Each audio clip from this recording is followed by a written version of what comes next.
enseñanza va a quedar grabada para luego compartirla. Quiero invitarles a abrir sus Biblias en la Epístola Universal de Santiago, capítulo 3 y el verso 17 y 18. Repito, Epístola Universal de Santiago, capítulo 3, verso 17 al 18 dice: pero la sabiduría que es de lo alto es primeramente pura, después pacífica, amable, benigna, llena de misericordia y de buenos frutos, sin incertidumbre ni hipocresía. El fruto de justicia se siembra en paz para aquellos que hacen la paz. Oremos para que el Señor nos hable a través de su palabra. Una vez más, Señor, te doy gracias en esta noche por la palabra. Esta palabra, Señor, nos edifica, nos consuela y nos fortalece. Señor, gracias porque a través de ella entendemos tus propósitos, entendemos tus preceptos y nos enseñas la verdad.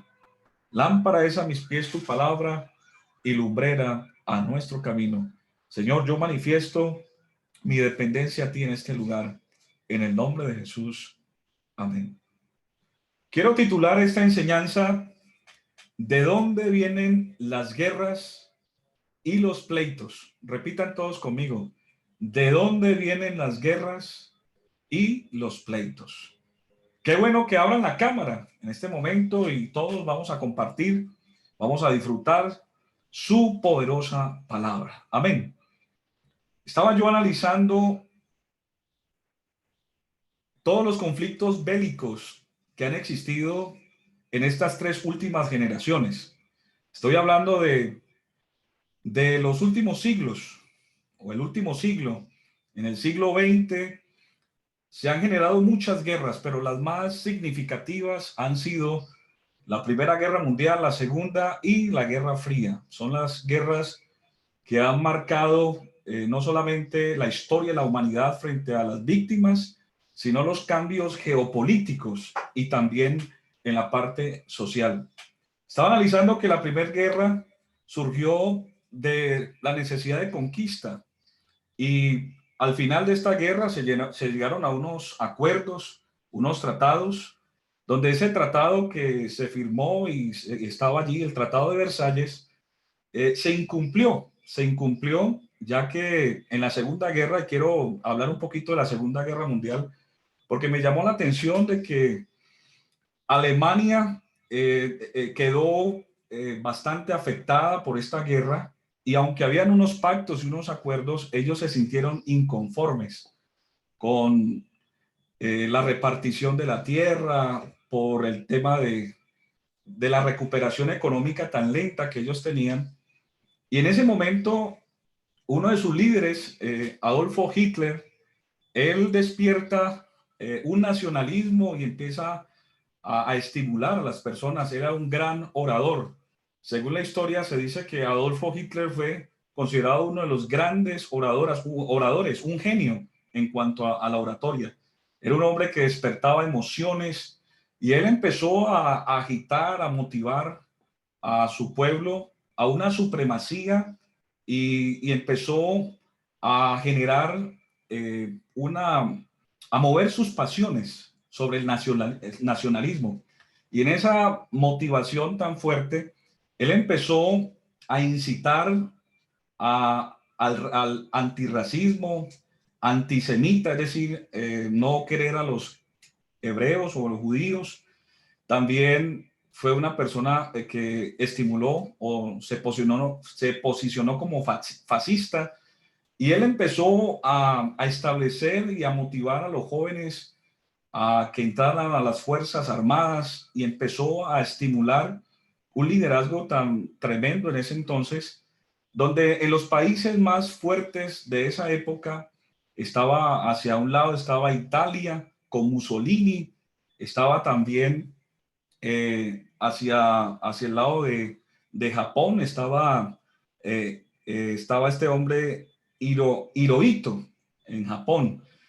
Y estos tres países se aliaron, Alemania, Italia y Japón. Y ellos se les consideraban como las potencias del eje. Pero también estaban las otras potencias de ese mundo, de ese tiempo o de ese mundo conocido como los aliados. Las cabezas visibles de estos países aliados eran Francia, Inglaterra, Estados Unidos y lo que era en ese entonces la Unión Soviética. Habían grandes líderes como Churchill, estaba Roosevelt en Estados Unidos y Stanley en la que era la Unión Soviética. Y estos liderazgos eran totalitarios, es decir, que ellos centralizaban su poder en el Estado y ellos, su deseo o su gran motivación era la conquista, era alcanzar territorios. La lucha era no solamente por la conquista, sino por la tierra y también el mostrar la supremacía frente a las demás naciones. Investigando también inclusive después de esa Segunda Guerra que terminó en el año 1945, se levantó otra guerra, porque la Segunda Guerra fue la guerra más violenta de toda la historia. Participaron 100 millones de combatientes y murieron 60 millones de personas. Imagínense, lo sangriento, de los cuales 6 millones fueron judíos exterminados en un centro de concentración nazi. Fue algo que nunca en la historia de la humanidad ha existido. Ha sido la guerra más violenta, donde se hizo ensayos militares, nucleares, pues terminó con la bomba de Hiroshima. Y esta bomba pues generó pues una gran problemática en la sociedad y también en todo lo que tiene que ver con el medio ambiente. La tercera guerra, podríamos decir, o la que continuó después de la Segunda Guerra, fue la Guerra Fría. Y se le llamó Guerra Fría porque no hubo combate armado o bélico, pero la guerra fue ideológica, la guerra fue política, por eso se le llamó fría, porque era una guerra de bloqueos, de espionaje, de todo lo que era manipulación. Y cuando yo empiezo a analizar el por qué, todo lo que tenía que ver con sus motivaciones, detrás de todo eso, estimados hermanos, me fui a la palabra de Dios y empecé yo a reflexionar durante todos estos días que hemos estado en tantos conflictos, no solamente Colombia, sino el mundo entero está en conflictos. Le decía yo al Señor, Señor, ¿qué ha motivado las guerras en la historia del hombre? ¿Qué ha motivado? ¿Qué es lo que alimenta? ¿Cuál es el insumo mayor para que las guerras se gesten en nuestras sociedades? ¿Por qué la humanidad no aprende de las lecciones, de las tragedias, de los horrores, de las injusticias, de las pérdidas, de los muertos? ¿Qué pasa? ¿Por qué no puede cesar las guerras? Y el Señor me mostró un pasaje que quiero compartirlo con ustedes. Y vamos a reflexionar sobre esto porque las guerras que vemos hoy en día en los gobiernos, en las sociedades, realmente tienen un principio, un origen, y esto realmente ya es una proyección de lo que el hombre vive en su corazón, que también no solamente se gesta en su corazón, sino que afecta su familia, afecta la sociedad y afecta una nación. Es decir, que las guerras, pudiéramos decirlo, que tienen un origen bastante complejo en el ser humano, y cuando uno logra identificar el porqué de las guerras, es donde uno aprende a no solamente a detectarlas, sino a poder resolver todos los conflictos que como seres humanos nos vamos a encontrar. La palabra del Señor dice en Santiago, vamos a leer Santiago capítulo 4 y el verso 1. Santiago capítulo 4 verso 1 dice: ¿de dónde vienen las guerras y los pleitos entre vosotros? ¿No es de vuestras pasiones las cuales combaten en vuestros miembros? Wow, tremenda esta palabra. ¿De dónde vienen las guerras? Uno podría decir, entonces las guerras vienen, será de la posición ideológica de este. ¿Será que la guerra viene por la influencia de este o de aquel? No, vamos a analizar ya no desde la geopolítica, ni de los ideales, ni de las tendencias filosóficas, sino desde la teología, desde el origen espiritual. La Biblia plantea una posición bastante exegética acerca de la guerra. Dice que las guerras empiezan, se gestan en el corazón de los hombres. Pero, ¿qué es lo que se mueve en el corazón de los hombres? Santiago da un poco más de claridad en el capítulo 3. Vamos a leer el capítulo 3. Amén. Y el versículo 16, ahí se refiere a qué pasión o cuál es el caldo de cultivo que genera, influye sobre la guerra. Dice, porque donde hay celos y contención, allí hay perturbación y toda obra perversa. Quiere decir que uno de los detonantes de la guerra, el conflicto que vive un ser humano consigo mismo, con su familia, con la sociedad, con su nación, nace en los celos. Pero el celo como tal, el celo naturalmente hablando, no es ni malo ni bueno, porque yo, por ejemplo, puedo tener celo, porque en sí la etimología de la palabra celo es yo cuidar, desear, tener algo. Pero el problema del celo es cuando la Biblia habla de que los celos, esos celos son amargos. O sea, cuando los celos toman otra categoría, cuando los celos se mezclan entonces con la amargura, el celo entonces, ¿qué es? Es una respuesta emocional que surge cuando una persona percibe una amenaza hacia algo y considera que algo es propio. Mismo, la codicia. Cuando yo digo esto es mío, yo tengo la razón. Esto es lo que yo creo que es lo mejor.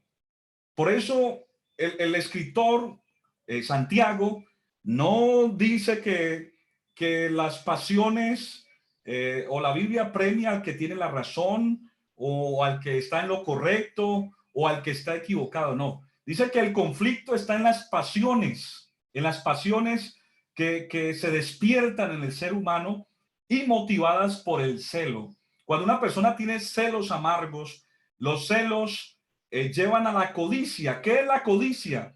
La codicia es yo desear tener el control y el poder, no importando las condiciones, no importando el amor al prójimo, no me importa qué piense el otro. ¿Y dónde se gesta esto, hermanos y amigos? En el corazón. Por eso, cuando una persona en su corazón, desde temprana edad, no logra identificar lo nocivo que son los celos amargos, la codicia, el deseo de poder, de control, de dominio. Esto es algo que no viene inclusive, no es aquí, no nació aquí en la tierra, eso nació inclusive en el cielo. Cuando usted lee por qué Satanás fue expulsado del cielo, él se llenó de codicia, precisamente de codicia, del celo, de querer ser igual a Dios, de tomar el control del poder. Quiero tener el control, quiero ser autoritario, totalitario. Y esto ha afectado a través de generaciones a la raza humana.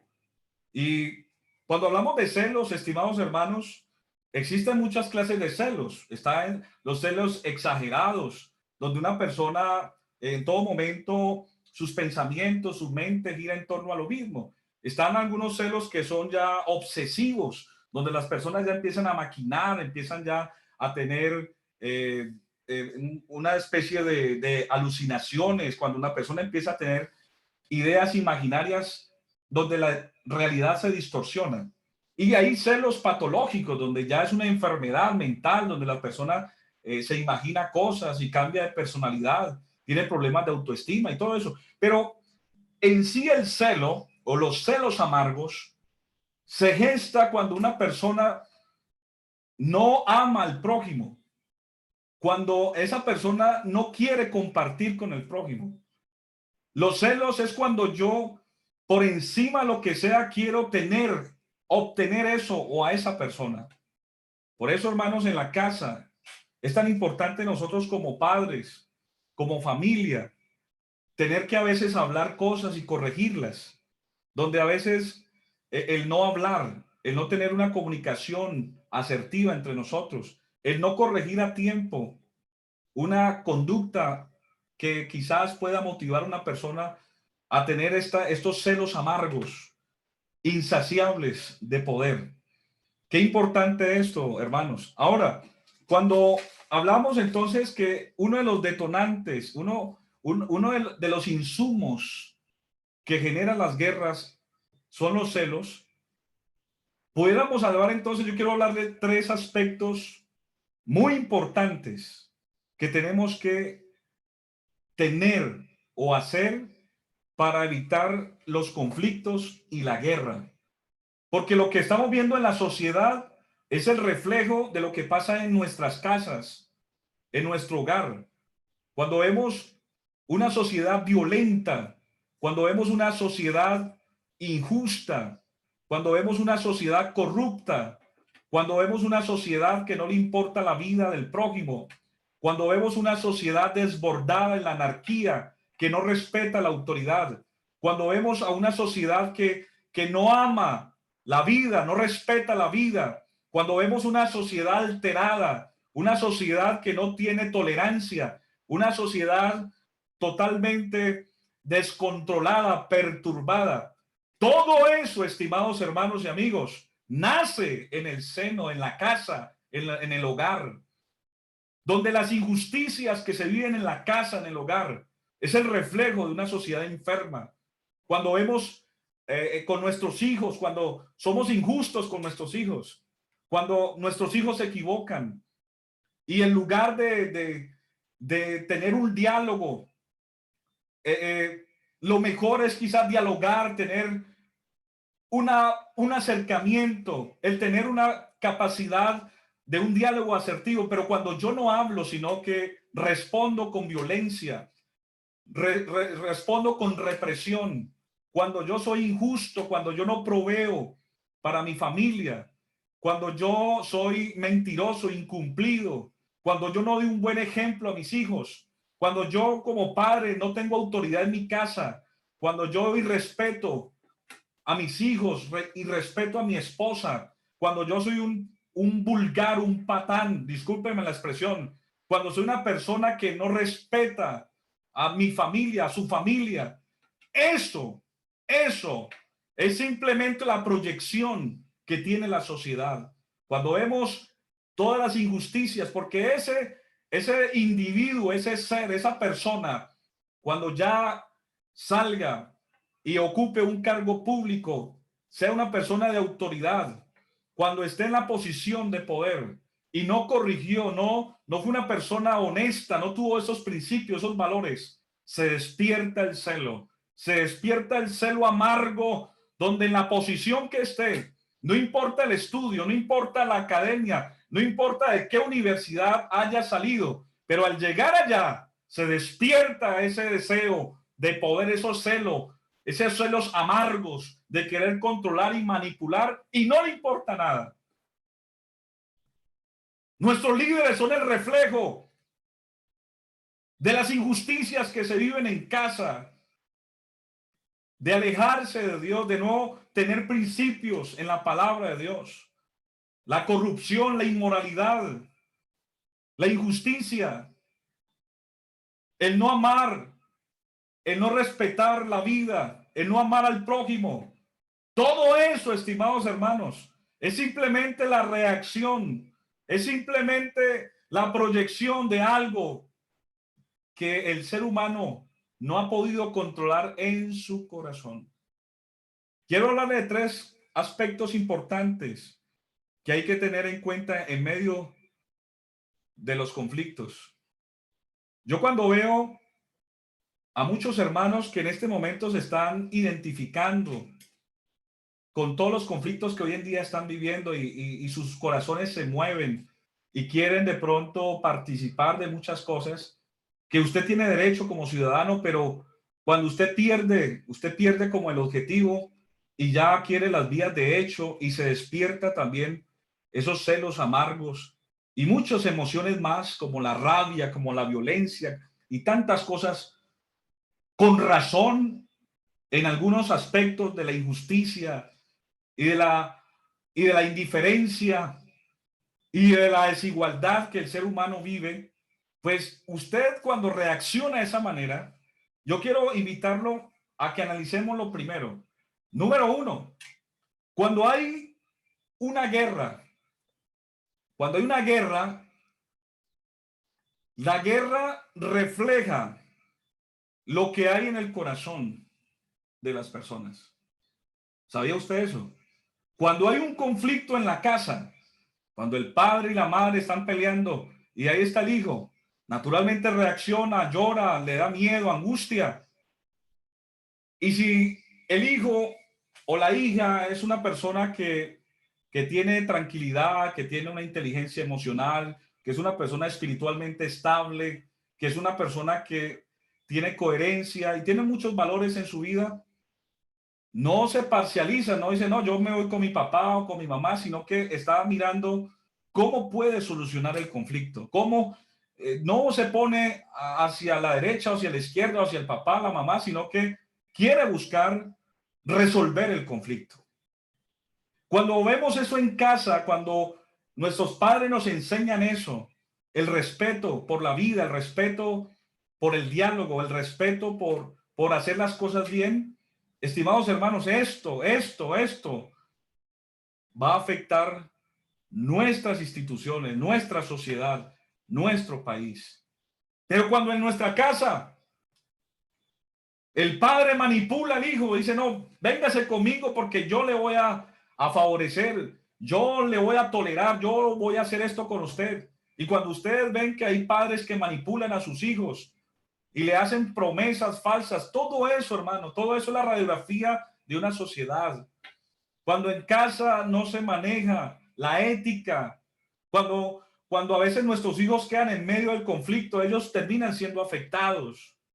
Por eso, qué responsabilidad que tenemos nosotros los padres de tener una, una responsabilidad ética y moral delante de Dios y de nuestros hijos y de la sociedad. Las guerras revelan lo que hay en el corazón del hombre. Cuando usted lo invitan a pelear, cuando usted lo invitan, lo desafían. Hay un dicho que dice que para bailar se necesitan dos. ¿Y por qué estás en el baile? Si estás en el baile es porque en tu corazón se están moviendo emociones, sentimientos. Y eso que estás sintiendo, esa rabia, esa angustia, esa ansiedad, esa desesperación, cuando ves injusticias, cuando ves tantas cosas, todo eso entonces está reflejando que en tu corazón necesitas ser sanado, necesitas sacar, hay conflicto en tu corazón, hay conflicto en tu corazón. Cuando tú no puedes tener dominio propio sobre tus emociones, sino que cualquier cosa te molesta, cualquier cosa te hace perder el control, cualquier cosa hace que tú pierdas tu posición como hijo de Dios. No, dices, no, qué cuento, yo soy cristiano, pero para esto yo no soy cristiano y yo tengo que hacer esto y aquello. Y, hermano, ese conflicto entonces revela que en tu corazón hay problemas. Porque la persona que ha nacido de nuevo, la persona que se ha arrepentido de verdad, cuando la persona ha tenido un encuentro personal con el Señor nos enseña no solamente a perdonar, sino que tenemos un corazón lleno de paz. La Biblia dice, mi paz os dejo, mi paz os doy, no como el mundo la da, yo os la doy. No se turbe vuestro corazón ni tenga miedo. Cuando yo tengo paz en mi corazón, yo no respondo o no pago mal por mal. La palabra de Dios dice, no os venguéis vosotros mismos, sino da lugar a la ira de Dios. Porque escrito está, mía es la venganza, yo pagaré, dice el Señor. Y horrenda cosa es caer en manos de un Dios vivo. Qué interesante saber de que yo ya no tengo que untar mis manos de sangre. Yo no tengo que tener las vías de hecho para reclamar mis derechos, sino que hay alguien que pelea por mí. Hay alguien que está pendiente de mí, que pelea y no solamente pelea, sino que me acompaña en cualquier proceso de mi vida. La Biblia dice que Él es el que hace justicia y derecho a todos los que padecen violencia. Número 2, qué importante saber que en medio del conflicto, si hay algo que hay que sacar de nuestra vida, es el orgullo. Repitan todos conmigo, el orgullo.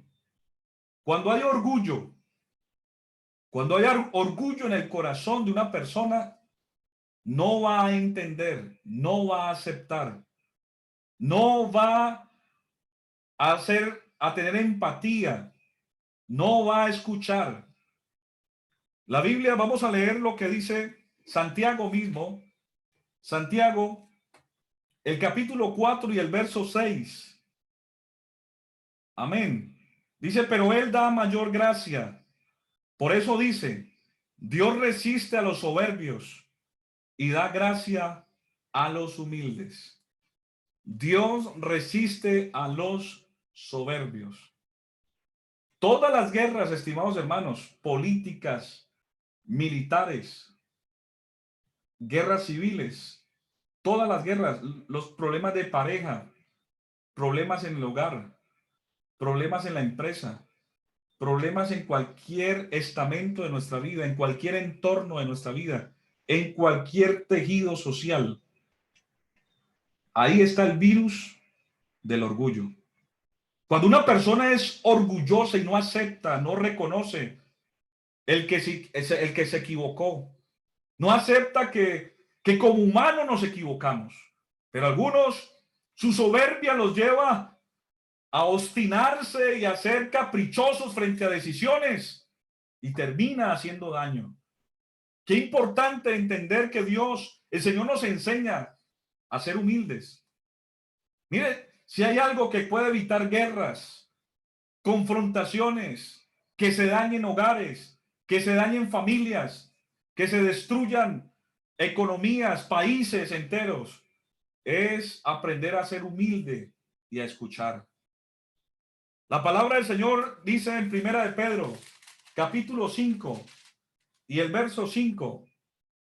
Hay un consejo para los jóvenes, porque en este tiempo los jóvenes están siendo víctimas de la soberbia. Y algunos lo contemplan porque dicen, ya no somos una juventud ingenua, incauta. Ahora leemos, ahora conocemos, ahora tenemos una visión más panorámica de la vida, de los asuntos sociales, políticos.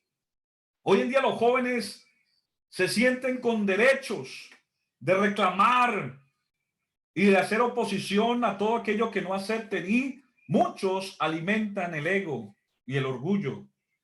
Y ustedes ven que desde la casa, yo en estos días hablaba con alguien y le decía, miren, hace unos 40 años atrás, los padres a uno solamente con la mirada, lo podían a uno controlar, ¿cierto? Solamente le hacían un gesto y uno ya sabía que tenía que bajar la guardia.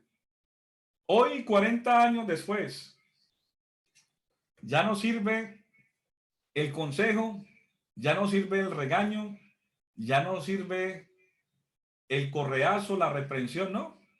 Los jóvenes hoy argumentan y le dicen, usted, en otras palabras, le dicen, usted es ignorante, le dicen a los padres, usted no estudió, su generación fue proyectada a ser un empleado, a tener una mente de esclavo.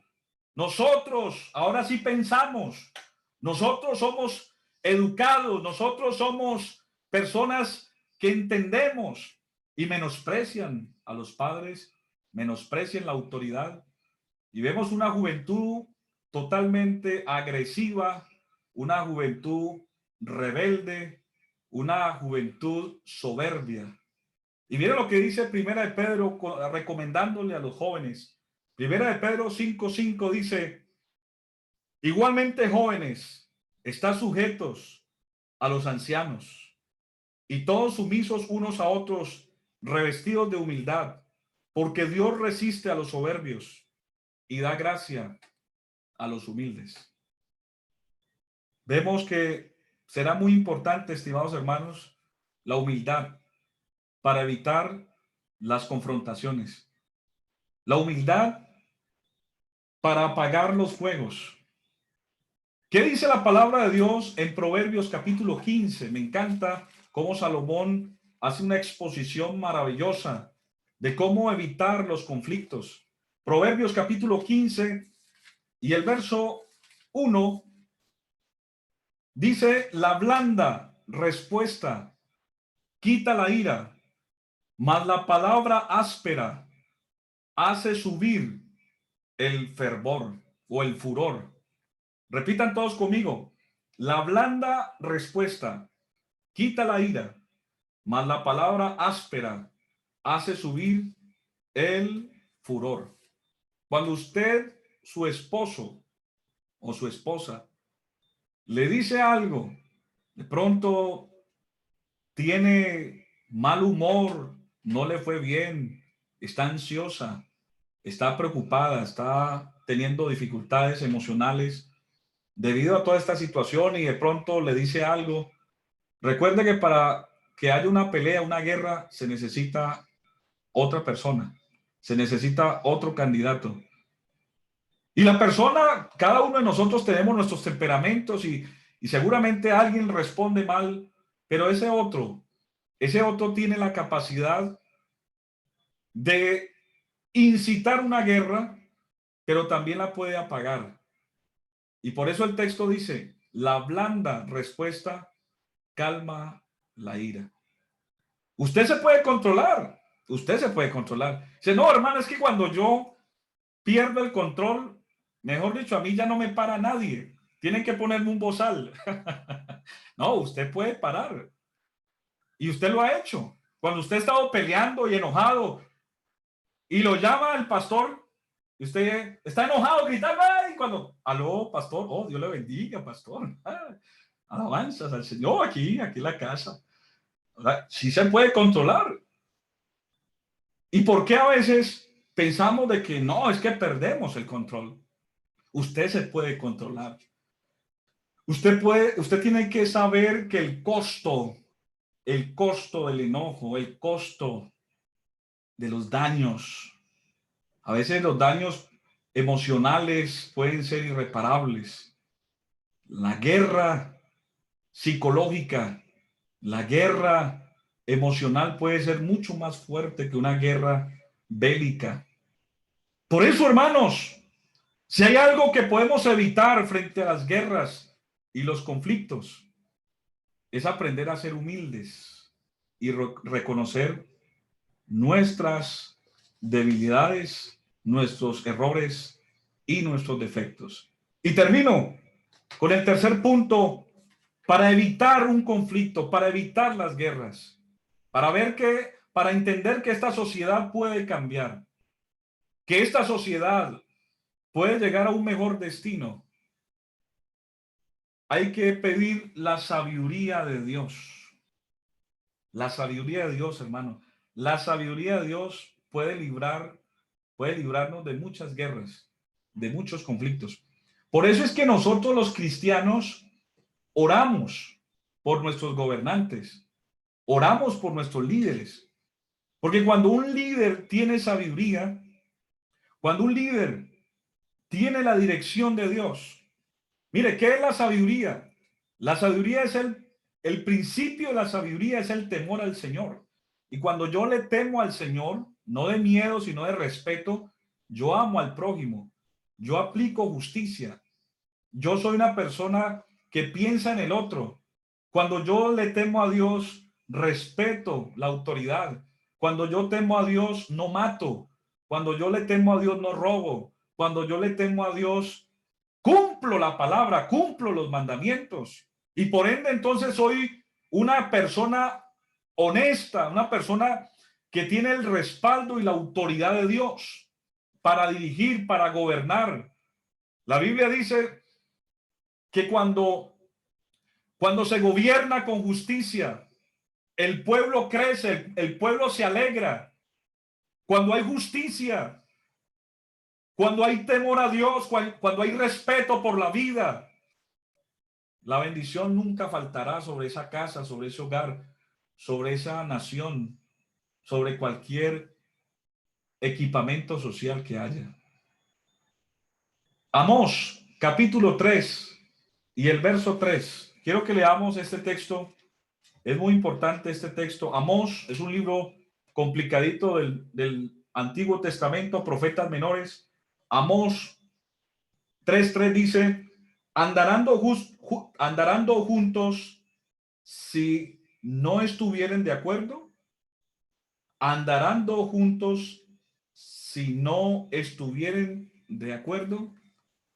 Cuando uno tiene sabiduría, estimados hermanos, uno aprende no solamente a ser una gran persona, sino que aprende a ser un buen ciudadano y aprende a vivir en sociedad. Aprende a compartir con el otro. Cuando yo empiezo, cuando analiza todos estos gobiernos que han levantado grandes guerras en el mundo, son personas que su ego y el celo obsesivo, el celo extremo y patológico en algunos casos, los lleva a que no se pongan de acuerdo con nadie. Si no, yo no quiero escuchar a nadie. Lo que yo digo, lo que yo creo, lo que yo pienso, eso es. Y el que no le gusta se muere o hágase a un lado.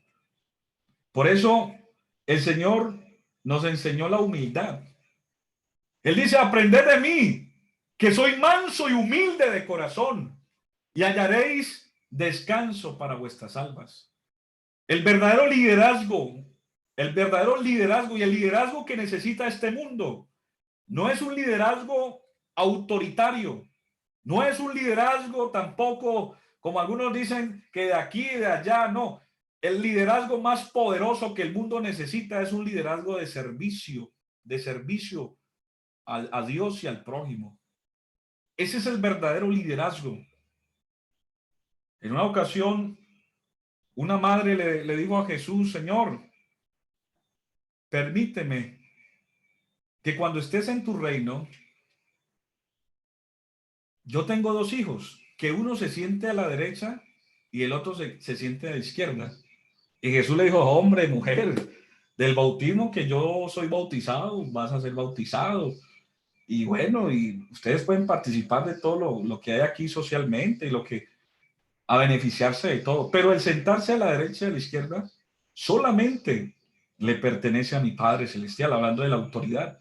Él dijo, miren, los gobernantes de las naciones se enseñorean y quieren ejercer dominio sobre los que están subordinados y quieren ser totalitarios. Pero en el reino de los cielos no será así. Porque el que quiera ser el más grande entre ustedes será vuestro servidor. ¿Cuántos dicen amén? El más grande, dice la Biblia, el más grande, el que quiere sentirse el más grande, dice la Biblia, tendrá que ser un servidor. ¿Un servidor de quién? De Dios, para la sociedad. Ahí sí habrá proporciones justas de equidad, de misericordia y de justicia. Quiero terminar con dos textos bíblicos y qué bueno que usted y yo, hermano, le pidamos esta noche al Señor sabiduría. Santiago capítulo 1, verso 5. El apóstol habla de una fuente de sabiduría. Santiago capítulo 1, verso 5 dice, si alguno de vosotros tiene falta de sabiduría, pídala a Dios, el cual dará abundantemente y sin reproche, y le será dada. Qué bueno que usted en su casa, si está teniendo conflictos con sus hijos, con su pareja, si usted tiene conflictos en su empresa, si usted tiene conflicto en su entorno, si usted es una persona que no logra entender y todo eso que usted siente internamente, esas emociones, ese celo, lo está transmitiendo y por eso el mal ambiente en la casa, por eso ese mal ambiente en la empresa, por ese, todo eso que vemos en la sociedad reflejado es lo que se vive en casa también. Si usted quiere vivir en paz, si usted quiere que su corazón sea gobernado por el Espíritu Santo, pídale al Señor, dígale, Señor, yo necesito paz, yo necesito que usted controle mis emociones, yo necesito que usted gobierne mi corazón, porque el Señor dice en Mateo 5:9, bienaventurados los pacificadores, porque de ellos es el reino de los cielos. Hermano, recuerde que usted y yo somos pacificadores. Así usted sienta en su corazón hacer daño y se le mezclen muchas ideas, ideologías, sepa que usted es un hijo de Dios y usted no puede pagar mal por mal. La Biblia dice, no seas vencido de lo malo, vence con el bien el mal. Son malos buenos. Es mejor por las buenas. Cuando uno hace las cosas por las buenas, o sea, cuando uno tiene el respaldo de Dios, cuando uno hace las cosas por el bien, cuando uno hace las cosas sujeto a la ley, cuando usted obedece a Dios. La Biblia dice que en la ira del hombre no obra la justicia de Dios. En la ira del hombre no obra. Por las malas, por las malas lo que hemos visto es guerras y muertes en todo el mundo. La historia lo registra.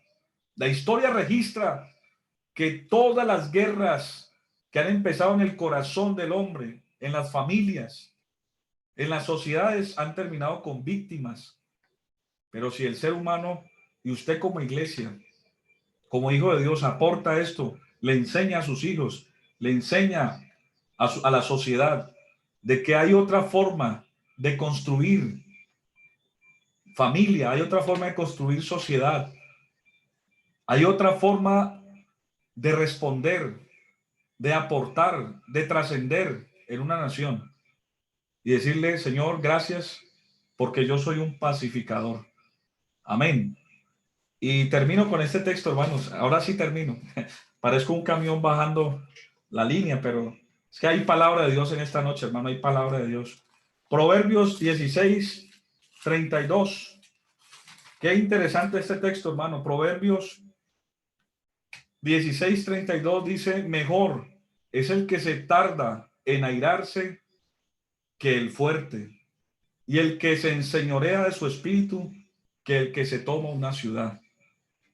Cuando yo aprendo a dominar mi espíritu, cuando yo aprendo a dominarme, cuando yo aprendo a tener dominio propio, esto es más poderoso que el tomarse una ciudad, dice la palabra del Señor. Démosle gracias a Dios esta noche por su palabra.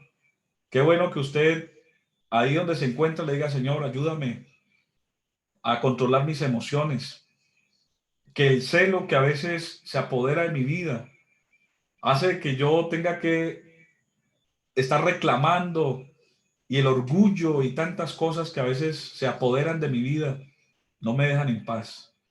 Dígale, Señor, ayúdame, ayúdame a controlar mis emociones y vas a ver que las guerras, los conflictos que hay en tu mente, en tu corazón, en tu familia, en la sociedad que estamos viendo, eso va a cesar, porque la paz de Dios gobernará nuestros corazones. Señor, te doy gracias por esta palabra.